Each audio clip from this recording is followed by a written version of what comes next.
Like and subscribe and click the bell icon to get new video updates.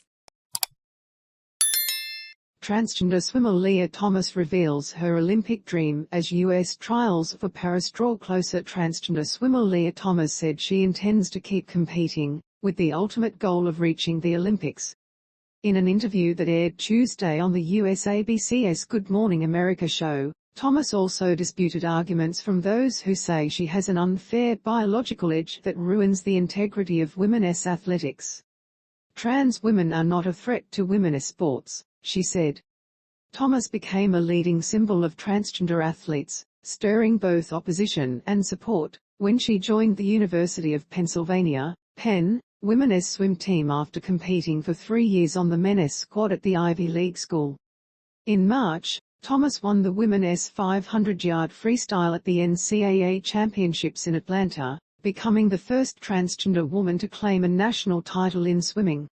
She has since graduated from Penn and plans to attend law school, in addition to pursuing her goal of qualifying for the 2024 U.S. Olympic swimming trials that will determine the team for the Paris Olympic Games.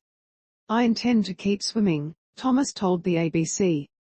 "It has been a goal of mine to swim at Olympic trials for a very long time, and I would love to see that through." USA Swimming has used a review panel to make individual determinations on a case-by-case basis since 2018. Thomas would need approval from the governing body to attempt to qualify for the next Olympic trials.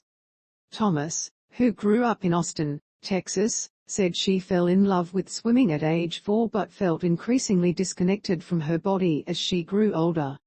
"I didn't feel like I was a boy," she said.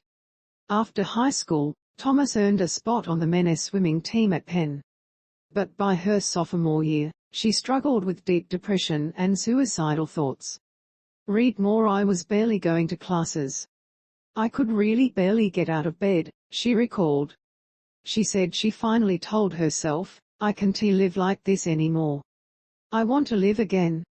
I want to be able to do things I enjoy." Thomas said a fear of not being able to compete in the sport she loved kept her from transitioning initially. But at the end of her sophomore year, she began hormone replacement therapy. "The mental and emotional changes actually happened very quickly. I was feeling a lot better mentally. I was less depressed," she said. "And I lost muscle mass and I became a lot weaker and a lot slower in the water."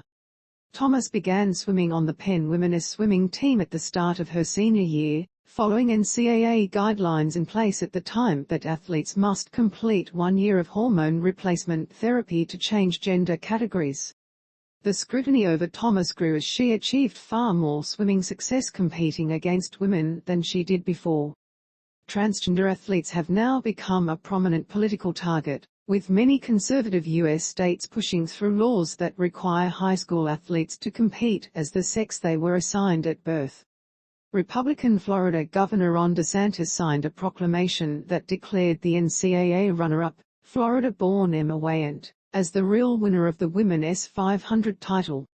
The NCAA has changed its transgender eligibility guidelines to allow each sport to follow the rules set by each sport's national governing body. Thomas, in the interview with ABC, pushed back on some of the criticism she received particularly during her senior season, when she rarely spoke to the media. She scoffed at the notion that she transitioned in order to have more success as a swimmer. ABC Sport Daily is your daily sports conversation. We dive into the biggest story of the day and get you up to speed with everything else that's making headlines. Read more. We transition to be happy and authentic and our true selves, she said. Transitioning to get an advantage is not something that ever factors into our decisions. Thomas also said it is not fair to prevent transgender people from competing in sports, or to limit them to competing only against each other. In addition to not allowing the full athletic experience, that is incredibly othering to trans people who already face immense discrimination in other parts of our lives, Thomas said. She said the highlight of her college graduation was hearing her name called as Lia Thomas. "When I actually got to walk across the stage and hear them say my name, it was very cool," she said. AP